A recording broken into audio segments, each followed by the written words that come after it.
Next up on the Cosmic News Network, First Contact with Joshua Putt.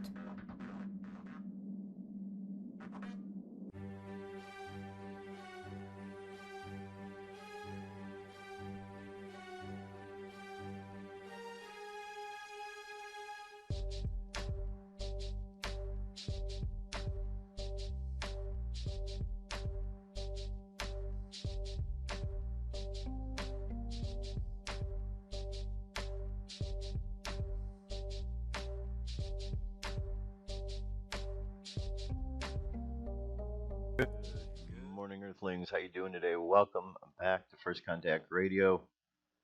Welcome if you are new to the show. My name is Josh Poet, and today is the 14th of September, 2016. Today is an Earth sign. The way I like to look at the days is to understand what is the energy we're dealing with. So we start off each show with looking at what I call the cosmic weather, the energy around us. And the energy can be determined in a number of different ways. One of the ways is we look at the astrology that is going on. Currently, we have a sun sign which is in Virgo. The sun sign represents the conscious mind, the way we're thinking, the outward thoughts and things of this reality. So we have an earth sign. An earth we know is stable. It's the ground we walk upon. It's the physical reality that we're in. And usually things are pretty stable on the earth unless there's like an earthquake or something that shakes it up. And when it does, it's pretty drastic. Okay? But in the earth, when we're on the earth, because it's the physical and it's the lowest form of the energy, where it's the most dense, there's a tendency to get caught up in things. And therefore, things can get dark and heavy. So we have to learn to be able to shine the light. We have to shine the light not only for ourselves to be able to see first and foremost, but then once we're able to shine the light for ourselves, we shine it for others as well. That way we can all move through life continuing to shine the light through the darkness so that we can make our way through the physical world. Now, some of the lessons that go along with Virgo and with the Hermit are lessons of patience and lessons of timing. This is because in the physical reality, we have to be patient. Things move according to a certain progression. Things move according to a linear timeline. Linear being in line from one thing to the next. 2013, then 2014, then 2015. We don't skip around from 2013 to 15 to back to 2010. We keep moving forward. So everything moves forward, and we have to be patient through that process as we're moving through time linearly. We also have to understand timing as it plays itself out, because when we're moving through this process of day by day in a linear timeline, everything has its own particular timing of when it occurs. So we have to understand, like, think of it like if you were in a play and you were standing on the side waiting to go in. If your cue isn't to the second act and you jump out in the first act, you're going to throw the timing off. So you have to be aware of when it is for you to jump in. When is your role? When is your part? So the timing is very important. And up to that time, when you jump in, you have to be patient to allow the process to occur, to allow other things in that physical reality to unfold. And sometimes that can be frustrating, but that's part of the trick we're dealing with.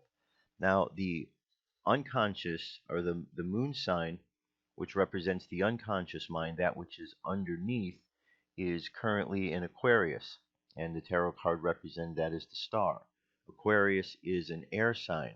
Air is all about the expressions that we have, the words we speak into life, because we have four elements: fire, water, air, and earth. And all of these elements are fed by spirit. Fire is ideas, water is emotions, words are represented by air, and then finally the physical world, which is earth. So we get ideas.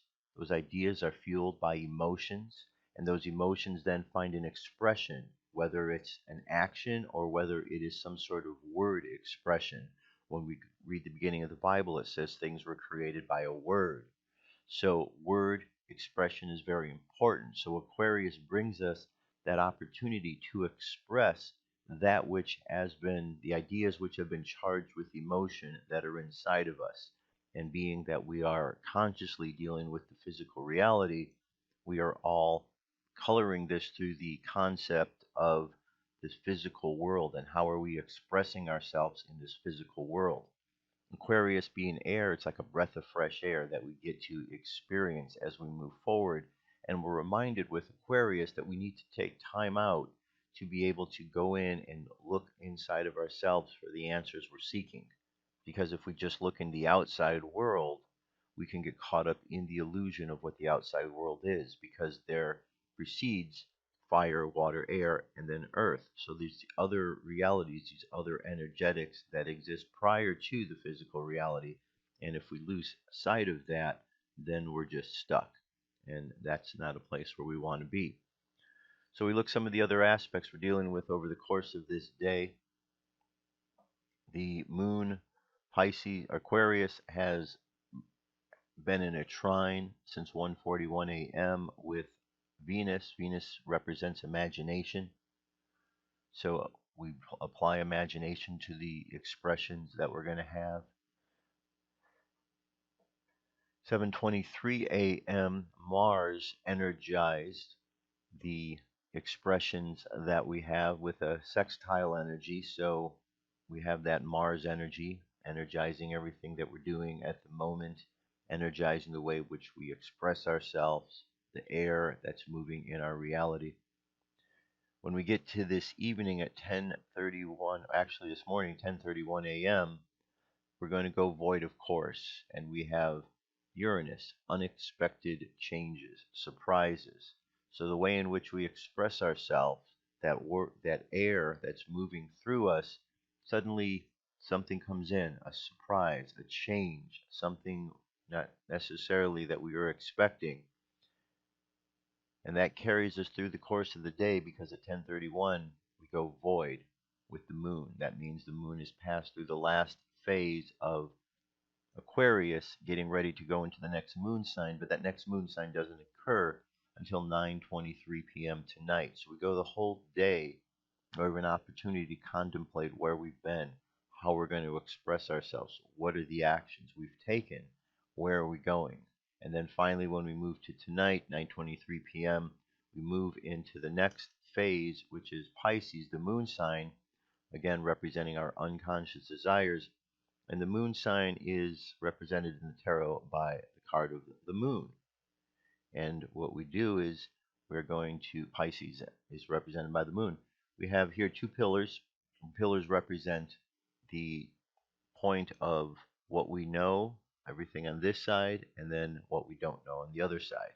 So as we move through life, we move through the various stages of life, coming out of the fluid of life, coming out of the water of life. We are protected by the shell from all of the emotions that are around us. We move through life, we evolve from our animalistic nature to one where we become more aware, self-aware, and domesticated. We move to the point of what we know, what becomes familiar with us, and eventually we have to go into unknown territory, and that's what the towers represent.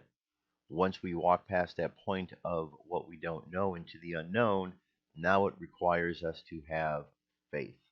Because when we're walking in the unknown, it can be a bit scary if we don't understand what is there, and oftentimes we don't. That's the idea of walking into the unknown.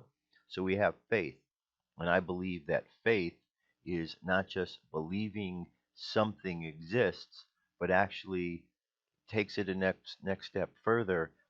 It's our faith that we can bring that higher power and allow it through us to actually work in the world. Faith with works, and that's the part of faith that is required, the working aspect. That we have the faith to be able to work the energy through us, allow it to move through us. And so that's where we're going today. We've got this Pisces, this path before us, unfolding later this evening. We're going to be going void of course this morning, 10:30, and up to that point in time, we're just going through our last moments of how we express ourselves, the words, the actions. We get to think about that a little bit more as we progress forward. Now, the moon phase is 93.9% of the way full. making its way up to the full moon, which will be here in 2 days, 12:05 p.m. So at noon, just a little past noon on the 16th. On the Jewish calendar, today is 11 Elul, because the Jewish calendar and the Gregorian calendar are two different timings, two different systems. The Jewish calendar 11 Elul, the year 5776, and 11 Elul, the daily thought for today is childish demands. When a child feels something is missing, the child wants it, demands it with all his heart and soul, and demands it now. We are God's children. The world is not the way it should be. None of us are in our proper place. We need to demand that He fix all of this. We need to scream out from our hearts as a small child would scream. We need to plead that He fix it now. Solar wind currently is 337.1 kilometers per second. Planetary K index, quiet at a 2, expected to stay that way over the next 24 hours. Corona holes have definitely subsided and not showing as much. A few little ones that we see will have an effect of us around the 20th. M-class flare and X-class are both 1, so the sun is remaining quiet at the moment. And finally, geomagnetic storm activity in the mid-latitudes. It's hanging pretty steady at 10%, dropping slightly as it gets up higher into the minor range. And in the upper latitudes, pretty stable as well. Okay, about 15%.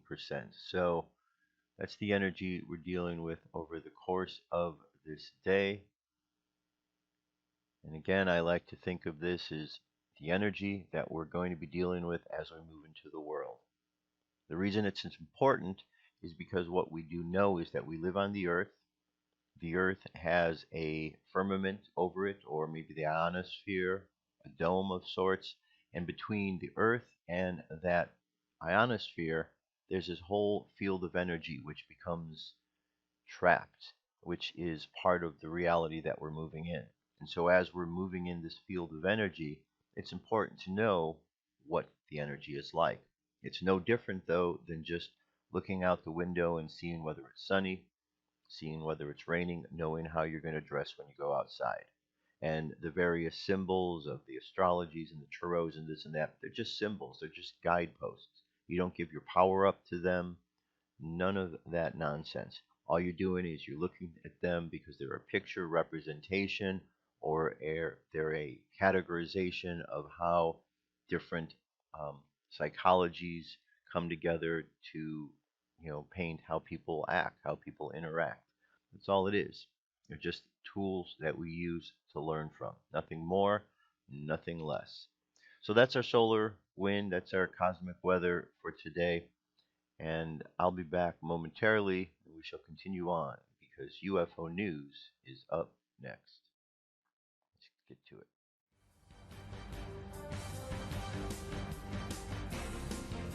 This is the UFO News with Joshua Poet.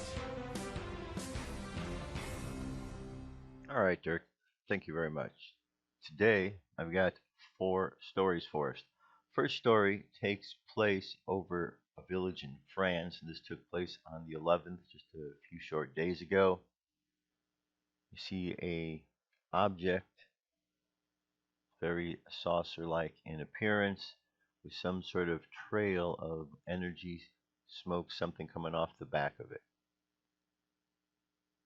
It says Charles and Danielle Barbanes have had a paranormal experience at home Sunday night. In the air, strange lights crisscrossed the sky. It was a Sunday night that resembled many others for this retired couple from Aix-sur-Vienne, but for about 40 seconds their lives changed in the paranormal. I was outside, then suddenly I saw a light south, round the size of the half moon, believed in a probe. Then she startled to move inexplicably, recounts Charles Barbaning's random trajectories. The latter immediately called his wife, then inside. It also still has trouble believing what she saw. kind of a ball which emanated a yellow light came. She made a kind of parable before falling to the other side of the Bank of Vienna, says Danielle. A total of 5 balls of this type were passed near their homes in less than a minute. It made no noise. There were no aircraft noise or drone. There are even 2 who remained motionless in the sky before climbing vertically. For now, these unidentified flying objects in the sky, Akin found no rational explanation, and the retired couple is the only known to have observed. The police did its part not to be informed of such supernatural phenomena Sunday night as the control tower at Limoges Airport. She found no abnormal activity in the sector. Mystery. Okay, there's the part of France where it was seen, and again, the object in question. Next story here is a trip back in time to 1973 to Pascagoula. Abduction, strange looking humanoid creatures. 2 men's fishing trips suddenly became interrupted as a UFO with several inhabitants unexpectedly shows up. Parker and Hickson, both of Gautier, Mississippi, who were fishing in Pascagoula River when they heard the buzzing noise behind them.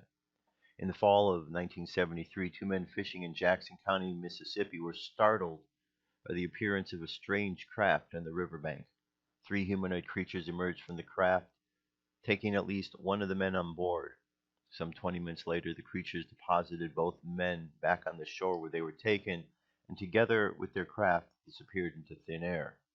In the following weeks, the men underwent a series of investigations from police and UFO investigators, all of which served to confirm their story. The subsequent media coverage propelled the UFO issue onto the front page and popularized the previously unexplored phenomena of alien abduction. All right, moving over to Rendlesham, in the UK. We have a story here about a former cop who wants the truth about Rendlesham finally released. Rendlesham, as we know, is UK's Roswell. Nationally respected detective has called for an end to the UK's biggest UFO cover-up after new evidence emerged. Gary Hazeltine, 56, former detective constable involved in instigating the 7/7 terror strikes and major rail disasters, now wants to crack the case of the mysterious Rendlesham Forest UFO incident 36 years after the baffling events unfolded at the U.S. Air Force Base RAF Bentwaters at Rendlesham near Woodbridge in Suffolk. He has called on Defense Secretary Michael Fallon to reopen the case after 2 former radar operatives came forward to claim that they tracked an unidentified object at speeds of more than 50,000 miles per hour at the time the mysterious incident occurred in December of 1980. In May, Express.co.uk reported how the 2 former military technicians claimed a UFO was caught on radar and seen from the control tower of RAF Bentwaters and RAF Woodbridge, as well as Rendlesham Forest near Woodbridge and Suffolk. The claims were made in the new documentary, which tries to tie evidence linking UFO and alien visitations with nuclear facilities on Earth. The Rendlesham incident happened when 3 U.S. officers based at RAF Bentwaters claimed that a triangular-shaped craft landed in neighboring woods in the early hours of December 26, 1980. Retired Colonel Charles Halt, 76, who was base deputy commander at the time, claimed that the officers, who first saw the lights and then a UFO on the floor, could not account for a 40-minute period while searching in the woods when their communication systems went off air. The 3 officers, John Burroughs, Bud Stevens, and James Pennison, later told of feeling static as they observed the object's flashing lights and hieroglyphic-like markings. Mr. Hall then said on the evening of December 27, 1980, that the officers had shouted, "It's back! The UFO's back!" Mr. Halt went to investigate with the team, who found 3 1.5-inch impact holes, damage to the canopies of trees, and higher radiation levels in the landing area. A plaster cast was later taken. One of the holes mysteriously disappeared from a box that it was stored in. He said soon after that a mysterious object in the field between the woods and a farmhouse with a red moving light. He said it came towards us to the forest, moving, bobbing up and down in the trees. It was oval, about 100 to 150 yards away, with a dark center and red around it. He claimed that there were sparks coming from it. After a minute, it exploded and then disappeared. Then they spotted objects in the sky 3 to 4,000 feet up. The case was later investigated by UK Ministry of Defence, but later concluded that there was no evidence of alien visitations or of national security risk, and the sightings were most likely the result of beams of light from a nearby coastal lighthouse. The new claims in the film appear to back up those made by Mr. Holt last July when he appeared at Rendlesham UFO conference in Woodbridge, Suffolk, to mark the 35th anniversary of the sighting from July.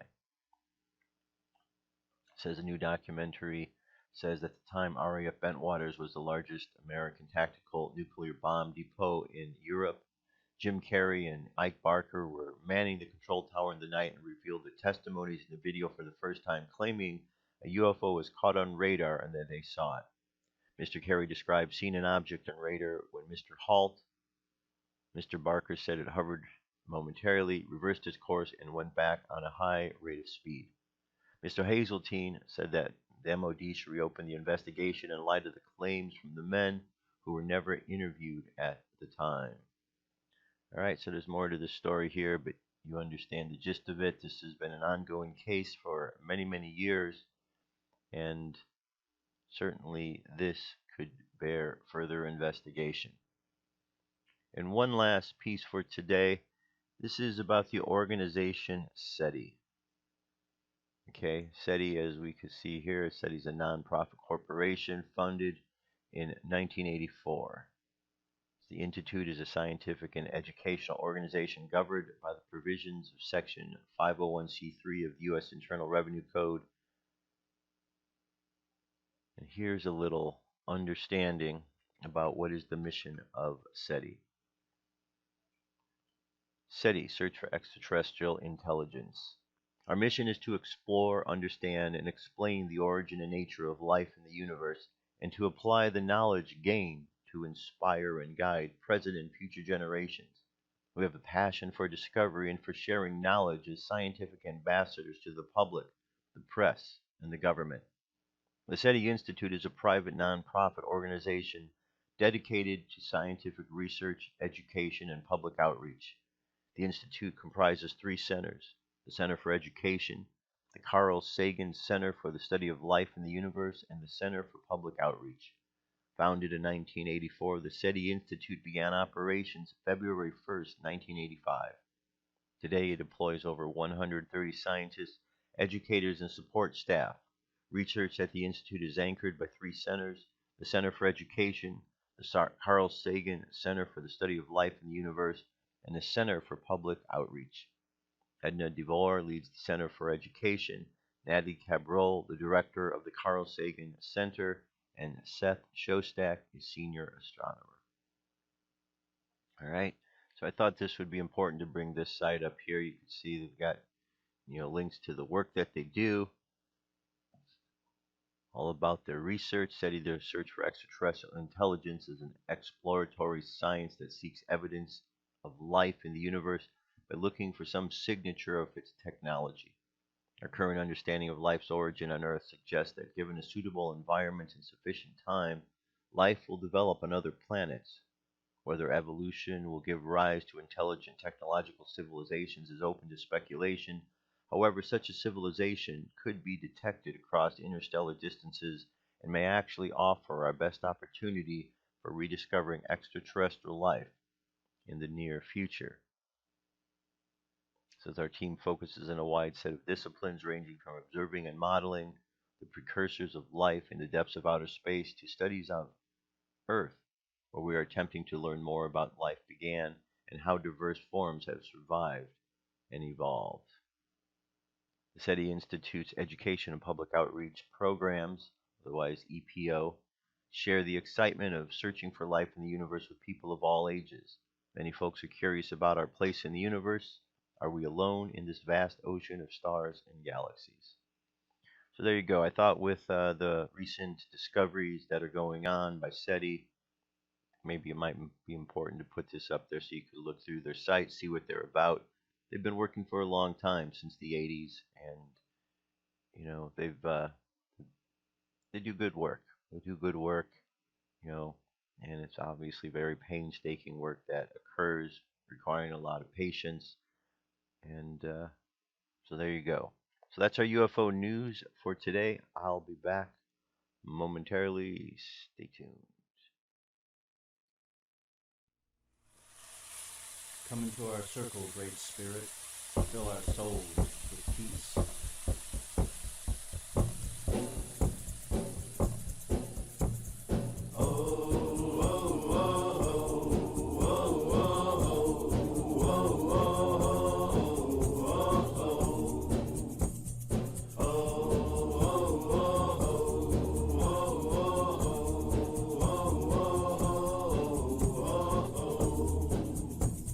Great Spirit, send down your love, send down your love, send down your love to us from above. Great Spirit, send down your love, send down your love, send down your love to us from above. Oh, oh, oh, oh, oh, oh, oh, oh, oh, oh. Great Spirit, shine down your light, shine down your light, shine down your light to light our way. Great Spirit, shine down your light, shine down your light, shine down your light to light our way. Oh, oh, oh, oh, oh, oh, oh, oh, oh. Great Spirit, show us the way, show us the way, show us the way to live in peace every day. Great Spirit, show us the way, show us the way, show us the way to live in peace every day. Oh, oh, oh, oh, oh, oh, oh, oh, oh. The wheel of life keeps rolling, rolling, rolling round and round, round and round. Nothing you can do will stop it, stop it. Nothing will slow it down. You gotta keep on going, going strong, going strong. You gotta keep believing and keep moving on. Oh, oh, oh, oh, oh, oh, oh, oh. Great Spirit, send down your love, shine down your light, show us the way each and every day. Great Spirit, send down your love, shine down your light, show us the way each and every day. Oh, oh, oh, oh, oh, oh, oh, oh,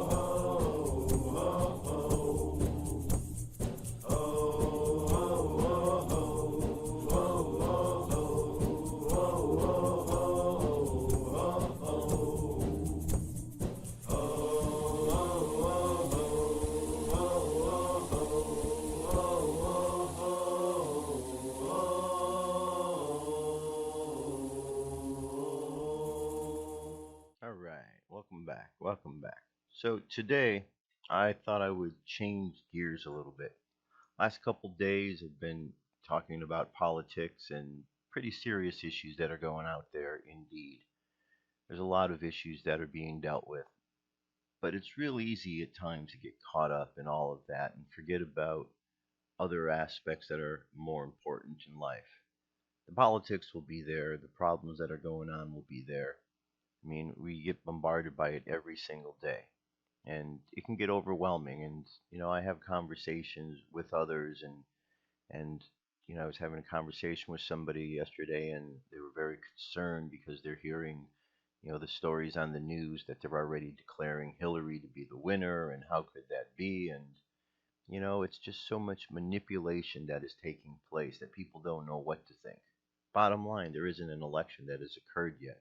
So nobody has won anything. They're still battling this out. It's sort of like a sports event. Nobody wins until the very end when it's over. Up until that point, there's going to be a lot of smack talk going on, and a lot of one team says they're going to beat the other team says they're going to beat the other team, and it just goes on and on. And so that's what's taking place. We know we've got problems in the world, but we need to be able to step back from those problems, and we need to be able to look at ways to resolve those problems that are not dependent upon us waiting for a politician to take office or waiting for somebody that we consider a person in authority to do something about it, because that's giving up our power to somebody else. We all have the ability to make a difference in this world. We start by making a difference in our lives, and then that evolves out to making a difference in others' lives, and pretty soon, one by one, we're making a difference in the world.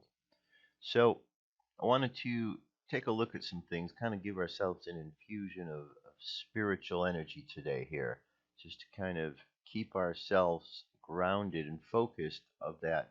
Because as I led off with the show, we've got fire, we've got water, we've got air, and then earth. All of it is infused by spirit. Earth is the lowest of these energetic forms. Sometimes in the earthly realm, we get caught up thinking that's all that there is. But when we step back and we look, we realize that Earth is a product of the fire, the water, and the air. And we need to remember that at times. So if we want to make a change on what's taking place in the Earth, we don't change it by working on the Earth. We change it by going up into the energies that affect what's going to happen on Earth: the fire, the water, the air, and of course, behind all things, spirit. So that is why it's so important that we maintain our understanding and connection to spirit. And that's what all of these different teachings are bringing to us. So on the Jewish calendar, as I brought it up today, and I talk about the date every day, we're in the month of Elul, E-L-U-L, and it's the year 5776. And this is an important month in the Jewish calendar. It's the last month of the Jewish year. Elul is traditionally a time of introspection and stock-taking, taking time to review one's deeds and spiritual progress over the past year to prepare for the upcoming days of awe of Rosh Hashanah and Yom Kippur. As the month of divine mercy and forgiveness, it is the most opportune time for teshuvah, return to God, prayer, charity, and increased love of a fellow Jew in the quest for self-improvement and coming closer to God. Hasidic master Rabbi Shechner Zalman of Aladai likens the month of Elul to a time when the king is in the field, and in contrast, when he is in the royal palace, everyone who so desires is permitted to meet him, and he receives them with a cheerful countenance and shows his smiling face. Specific Elul customs include the daily sounding of the shofar, which is the ram's horn, as a call to repentance. The Baal Shem Tov instituted the custom of reciting 3 additional chapters of Psalms each day, from the first of Elul through Yom Kippur. So what I thought we would do today is let's take a look at the 3 chapters, the 3 Psalms that are listed for today, and just kind of get into these. So we've got Psalms 31, 32, and 33. Psalm 31, I'm taking these all from the King James Version, King James Bible. To the chief musician, a psalm of David. In thee, O Lord, do I put my trust. Let me never be ashamed. Deliver me in thy righteousness. Bow down thine ear to me. Deliver me speedily. Be thou my strong rock, for a house of defense to save me. For thou art my rock and my fortress. Therefore, for thy name's sake, lead me and guide me. Pull me out of the net that thou have laid privily for me, for thou art my strength. Into thine hand I commit my spirit. Thou hast redeemed me, O Lord, God of truth. I have hated them that regard lying vanities, but I trust in the Lord. I will be glad and rejoice in thy mercy, for thou hast considered my trouble. Thou hast known my soul in adversities, and hast not shut me up in thy hand of thy enemy. Thou hast set my feet in a large room. Have mercy upon me, O Lord, for I am in trouble. Mine eye is consumed with grief, yea, my soul and my belly. For my life is spent with grief, and all my years with sighing. My strength faileth because of mine iniquity, and my bones are consumed. I was a reproach among all mine enemies, but especially among my neighbors, and a fear to mine acquaintance. They that did see me without fled from me. I am forgotten as a dead man out of mind. I am like a broken vessel, for I have heard the slander of many. Fear was on every side, while they took counsel against me. They devised to take away my life. But I trusted in thee, O Lord. I said, Thou art my God. My times are in thy hand. Deliver me from the hand of mine enemies, and from them that persecute me. Make my face shine upon thy servant. Save me for thy mercy's sake. Let me not be ashamed, O Lord, for I have called upon thee. Let the wicked be ashamed. Let them be silent in the grave. Let the lying lips be put to silence, which speak grievous things proudly and contemptuously against the righteous. O how great is thy goodness, which thou hast laid up for them that fear thee, which thou hast wrought for them that trust in thee before the sons of men. Thou shalt hide them in the secret of thy presence from the pride of man. Thou shalt keep them secretly in a pavilion from the strife of tongues. Blessed be the Lord, for he hath showed me his marvelous kindness in a strong city. For I said in my haste, I am cut off from before thine eyes. Nevertheless, thou heardest the voice of my supplications when I cried unto thee. O love the Lord, all ye his saints, for the Lord preserveth the faithful, and plentifully rewardeth the proud doer. Be of good courage, and he shall strengthen your heart, all ye that hope in the Lord. Psalm 32. Psalm of David, Maskil. Blessed is he whose transgression is forgiven, whose sin is covered. Blessed is the man unto whom the Lord imputeth not iniquity, and in whose spirit there is no guile. When I kept silence, my bones waxed old through my roaring all day long. For day and night thy hand was heavy upon me. My moisture is turned into the drought of summer. Selah. I acknowledged my sin unto thee, and mine iniquity have I not hid. I said, I will confess my transgressions unto the Lord, and thou forgavest the iniquity of my sin. Selah. For this shall every one that is godly pray unto thee in a time when thou mayest be found. Surely in the floods of great waters they shall not come nigh unto him. Thou art my hiding place. Thou shalt preserve me from trouble.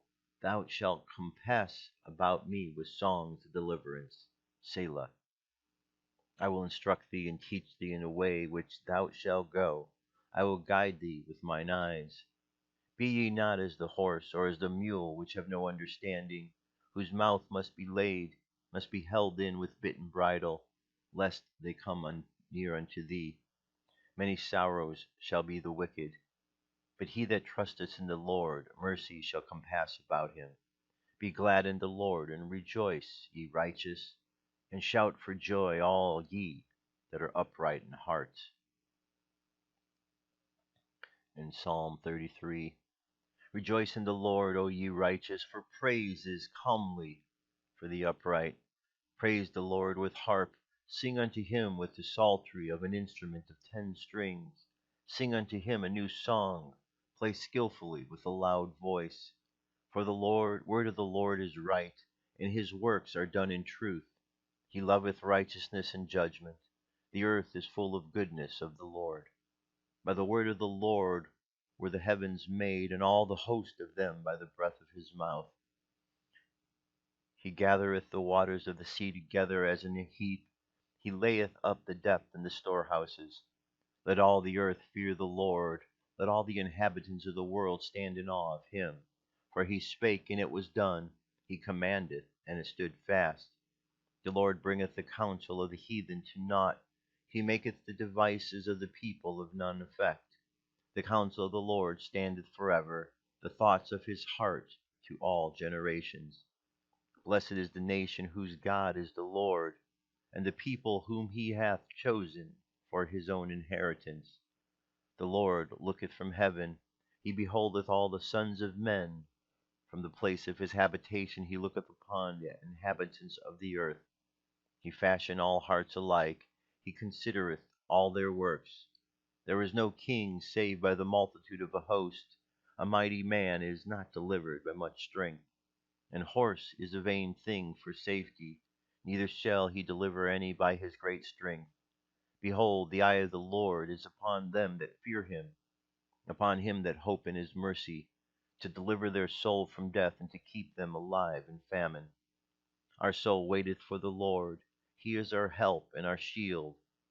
For our heart shall rejoice in him, because we have trusted in his holy name. Let thy mercy, O Lord, be upon us, according as we hope in thee. All right, so those are three good psalms, kind of a reminder of the strength of this power, this force around us. And it's important. We can easily lose sight of what's going on in this world because we get caught up in all of the worldly affairs. And we are on this world, so we're here to do and make some changes and have some effect in this world. But if we get swept away in all of the challenges, if we get swept away in all of the lies and all of the distortions, that doesn't do us any good, and it doesn't do anybody else any good. So we need to remind ourselves on a regular basis that there's this higher power that flows through us, this spirit that flows through us, a spirit that is undeniable, unconquerable. And when we remind ourselves, it strengthens us. It helps us to be renewed, refreshed. It's that breath of fresh air that we all are waiting for so that we can move through life more effectively. Now, here is the Kybalion. I've gone over this on the show a number of times. I wanted to bring it up and go over these 7 principles because these are very important principles that we need to be reminded of, because this is how all things operate within this reality that we're in. We have a direct effect upon everything. So what we have here are 7 principles, 7 Hermetic principles upon which the entire Hermetic philosophy is based. It says here, the principles of truth are 7. He who knows these understandably possesses the magic key, before whose touch the doors of the temple fly open. The Kybalion. First one is the principle of mentalism. The principle of mentalism says that we live in a universe, an intelligent universe, first of all, that is mental in nature, and this intelligent universe that we live upon and live within is a mind, a giant mind. Okay?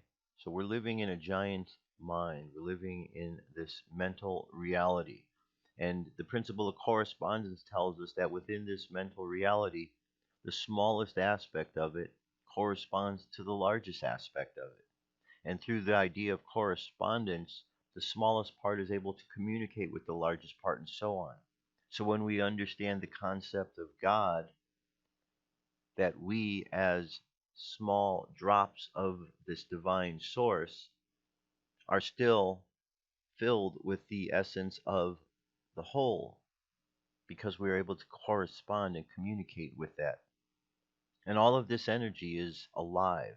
It vibrates. It vibrates in different frequencies, some slow, some fast. And these vibrations move back and forth in polarities from one pole to the next, from one pole to the next. Electrical charges, if we think of the idea of electromagnetics, as we move from one pole to the next. And everything moves in rhythm. And as we get adapted to this rhythm, it's like we learn to dance with life, move with life. And we learn that everything in life has cause and effect. The things that we do cause something to be affected, and the effect that occurs leads to another cause. So we have a direct responsibility in each and everything that happens to us and in the world we live in. And finally, the principle of gender that the universe is comprised of masculine and feminine, male and female, and male and female work together. These are the stories that come out of the Bible. These are the allegories that we learn from, that we need this masculine and feminine energy to work together, because the masculine energy sends out, the feminine energy receives. One is a positive charge, one is a negative charge, not in a quality of positive and negative, but simply as an electrical charge. Each one is designed for a specific thing. And so when the masculine energy, when that positive charge gives out that electrical charge, the feminine receives it. But then the feminine also is then going to be able to send that back. So there is within the feminine somewhat of a masculine force that then sends that back out. And then vice versa. The male energy receives that and then sends it back out. So this male and female always are working together. Always. We live in a world that's kind of taking us away from this. Look at the ideas of what's going on. We have all these categorizations of gender. It's just screwing up everything. It's screwing up the whole understanding because we've separated so much of what is so basic. It's just male and female working together. It's not male and male. It's not female and female. It's male and female working together. That's the nature of the universe, how things operate. And when we remind ourselves of that, and we remind ourselves of all of these principles, that this is a giant mind. So when we hear the idea that we can create with our minds, exactly what it's saying is the reality, because it's a giant mind that we can create whatever we want. So we focus with our mind, we correspond to other aspects of our mind to bring things into reality. We use the principle of vibration that is happening and vibrating all around us, understanding things move back and forth along the different poles, and there's a rhythm, and we get in line and in sync with this rhythm. We move with life and know that what we do causes something to be affected, and that effect brings on another cause, all because male and female are dancing together this dance of life. Okay? So, very important. You can see here there's detailed information about all of this. I'm going to leave that link for you so you can read through that yourself. But I gave you a good summary of what all this is about. And finally, one last thing here before we move on. This is called the pattern on the Trestleboard. And these are called truths of the self. And these are important reminders for us. All this is based around the idea. This is the symbol of the tree of life. It's a symbol that has 10 circles. These circles are called sephira. Okay? Think of them as classrooms. You have these 10 classrooms, and they're connected together by 22 paths. And so what you do is we enter from above. All around we have this energy, the Ein Sof, the no thing, the spirit energy that moves into the classroom, and then it manifests slowly all the way down to the physical reality. So up here we have the crown. The crown energy is where everything is unified. And then we have wisdom, understanding, mercy, severity, beauty, victory, splendor, foundation, and the physical reality. And each one of these is represented by these different points here that I'm going to read off. The truth of the self. And the paths between are represented by the 22 major arcana of the tarot. That's how it all plays itself out here. So you go into a classroom and you move to the next classroom along the path, and these are the lessons that are being learned along the way. Again, they're just symbolic representations of how everything operates. And within this, you have 4 realms, 4 worlds: the world of fire, water, air, and finally earth. So even though we see 10, these are actually 40 in number, because each one of these has 4 different manifestations. 4 realms of the crown, 4 realms of this one, 4 realms here. So let me go over and read Pattern of the Trestleboard, Truth of the Self. All the power that ever was or will be is here now. I am a center of expression for the primal will to good which eternally creates and sustains the universe. Through me, its unfailing wisdom takes form in thought and word. Filled with understanding of its perfect law, I am guided moment by moment along the path of liberation. From the exhaustless riches of its limitless substance, I draw all things needful, both spiritual and material. 5. I recognize the manifestation of the undeviating justice in all the circumstances of my life. 6. In all things great and small, I see the beauty of the divine expression. 7. Living from that will, supported by its unfailing wisdom and understanding, mine is the victorious life. 8. I look forward with confidence to the perfect realization of the eternal splendor of the limitless light. 9. In thought and word and deed, I rest my life from day to day upon the sure foundation of eternal being. And 10. The kingdom of spirit is embodied in my flesh.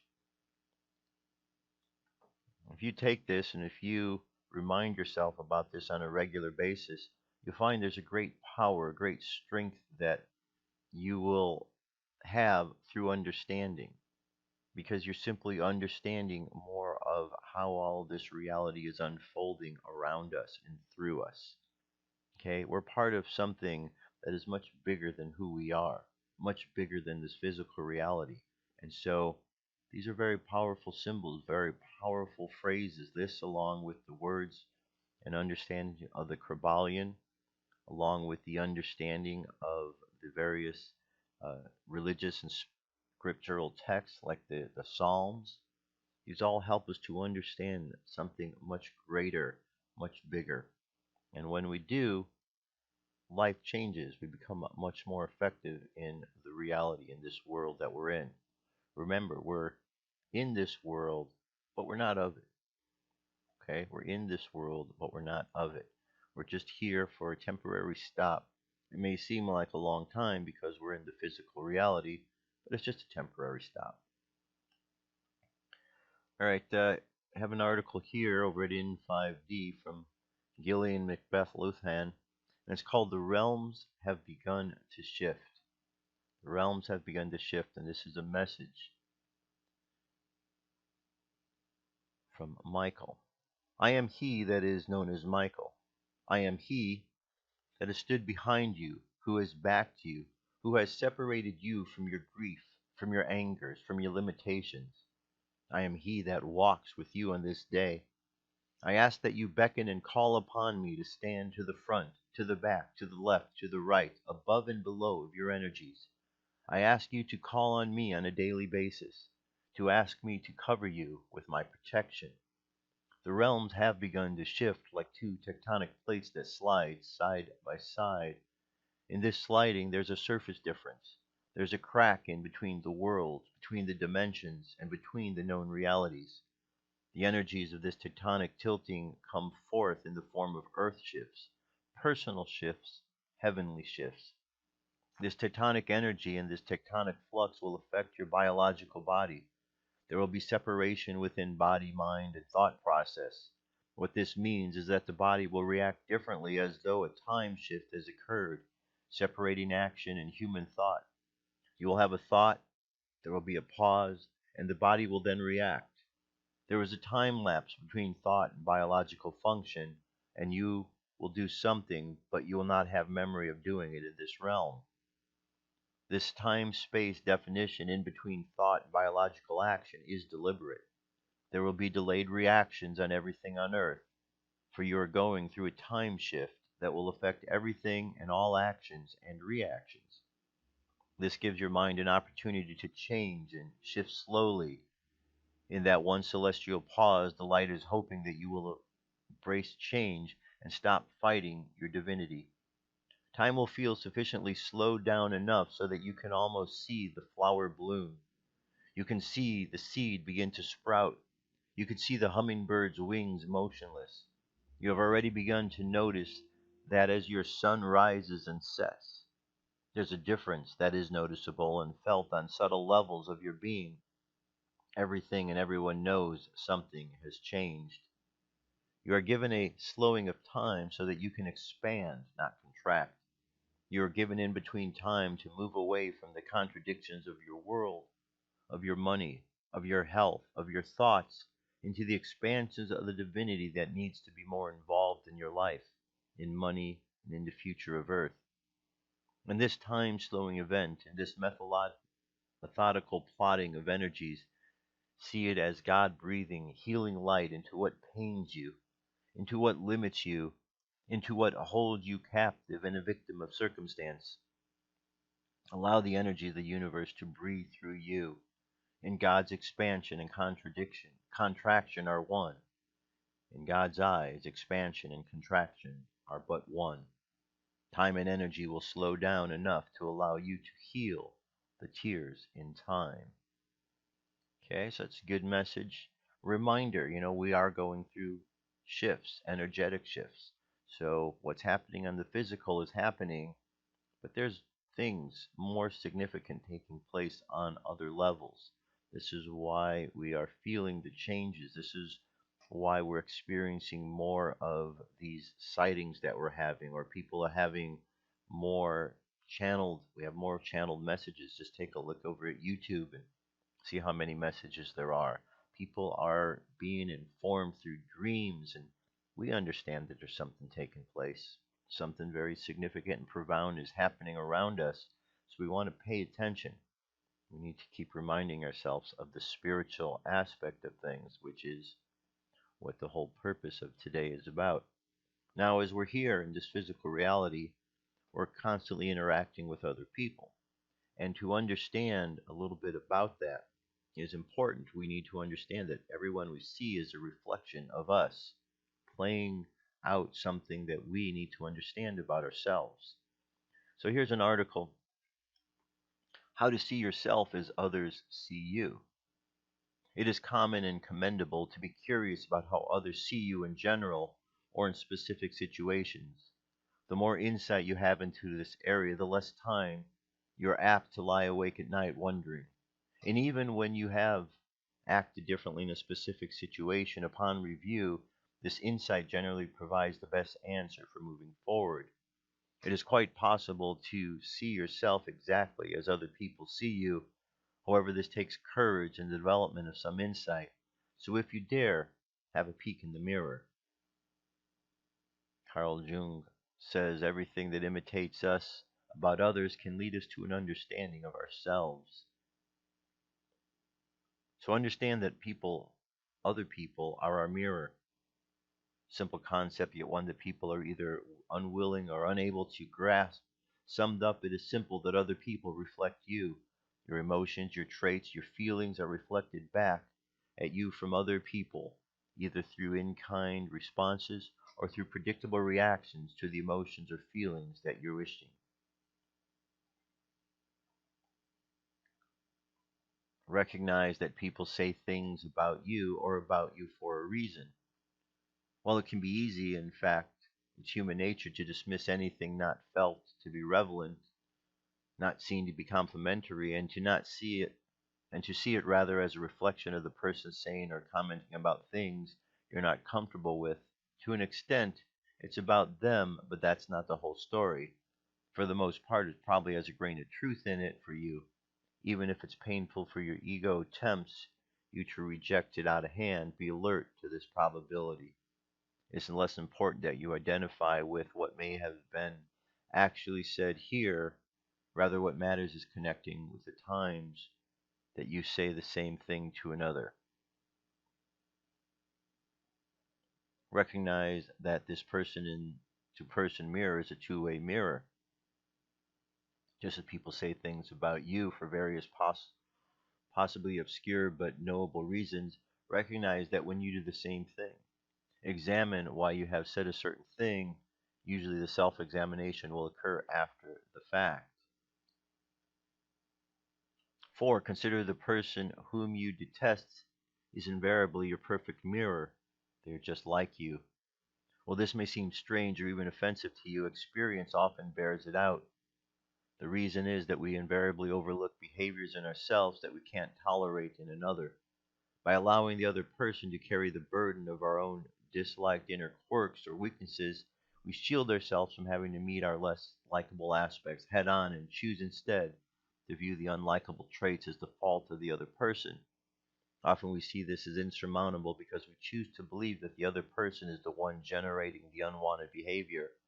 However, this blinds us to realizing that we are just locking horns with traits that we haven't yet learned to deal with that are inside of ourselves. 5. Recognize the opportunities in a relationship challenged by your intense dislike of another. While you may never learn to like each other, opportunities exist for personal behavior modification. Indeed, often the most rewarding of our outcomes can result when you push yourself to cope with people whom you find challenge in your respect, because you ultimately learn to manage, if not learn to tolerate, a part of yourself you didn't even want to face before.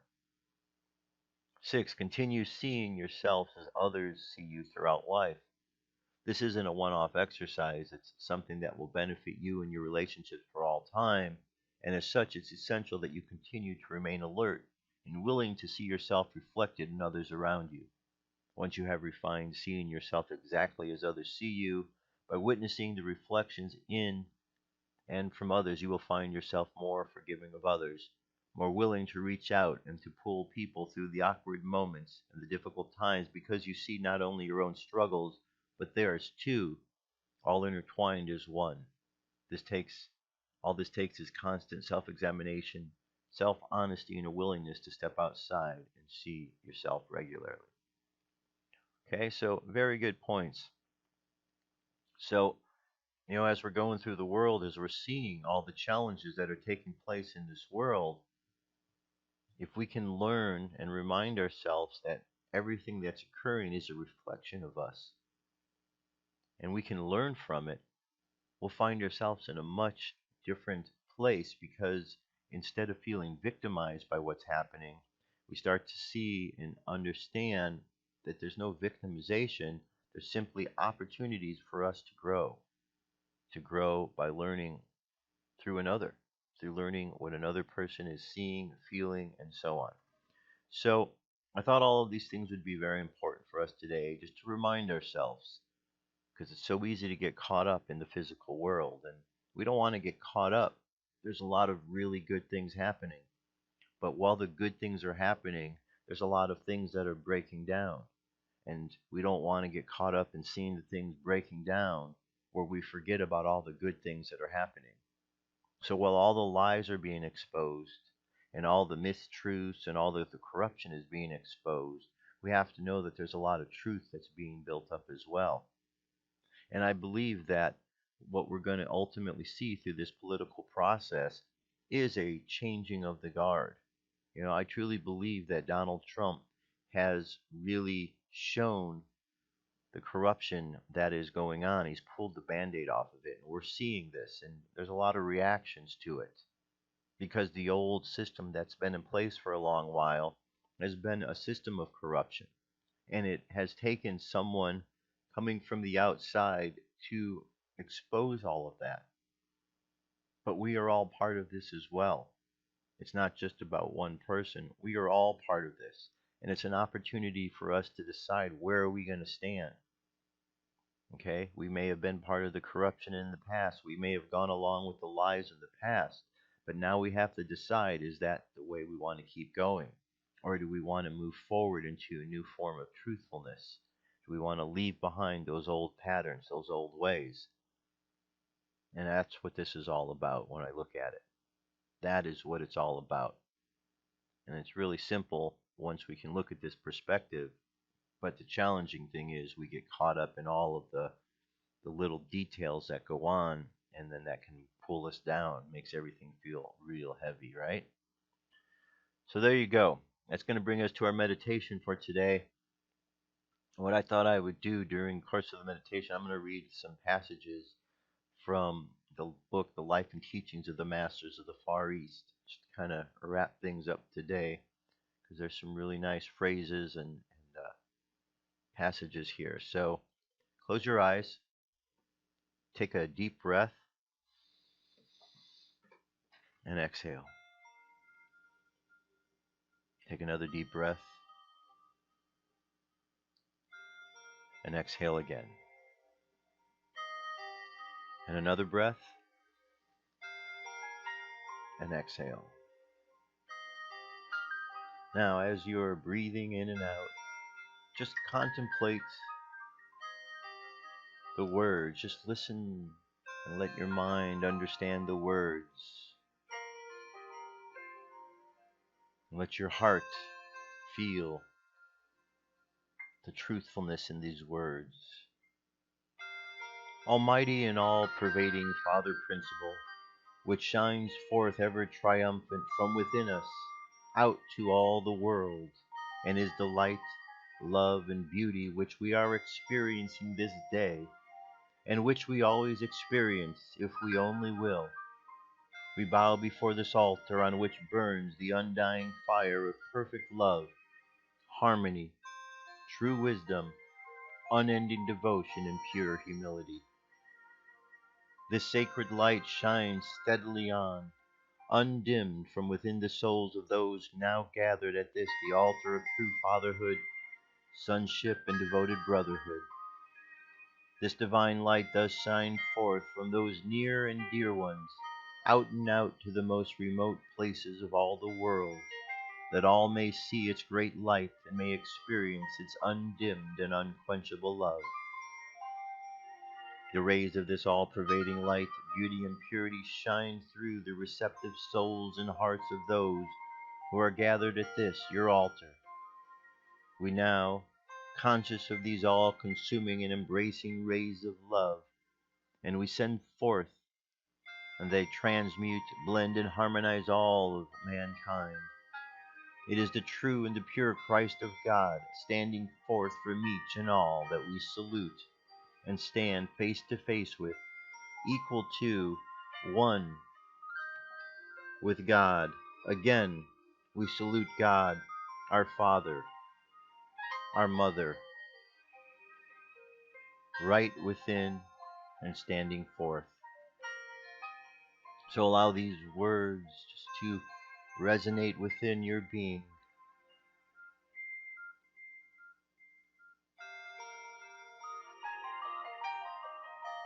And send up a thankfulness to this divine source, this Father, this Mother energy, for all the blessings that are in your life at this moment, the blessings you've received in the past, and those that are coming your way that you've yet to receive.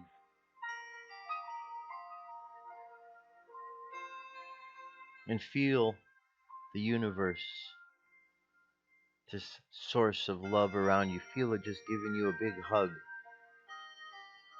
telling you everything is going to be okay.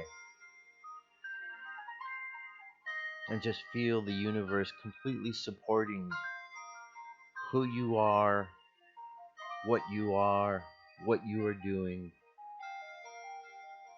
and raising you up higher from whatever challenges you have into a higher understanding of peace, love, humility, grace.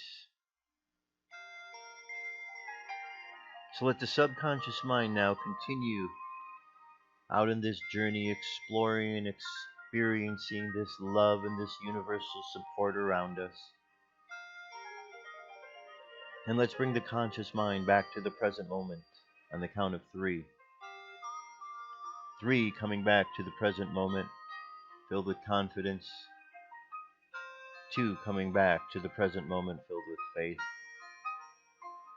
And 1, coming back to the present moment, happy, healthy, and whole. Happy, healthy, and whole. Take another deep breath. Exhale. And open your eyes. That's it, my friends. That is our show for today. Thank you so much for being here. Thank you for participating.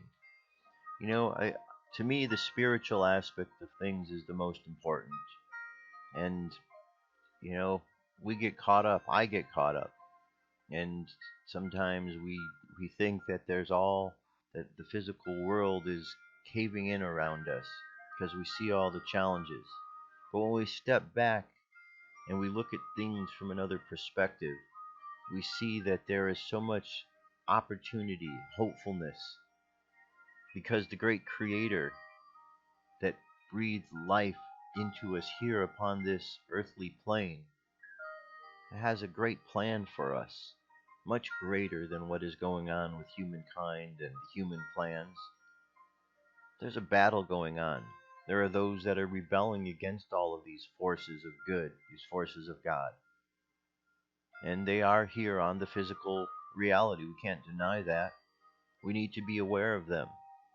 But if we remind ourselves that our strength comes from this God force that flows through us, then we realize that none of these other forces here on this physical plane can do anything to us.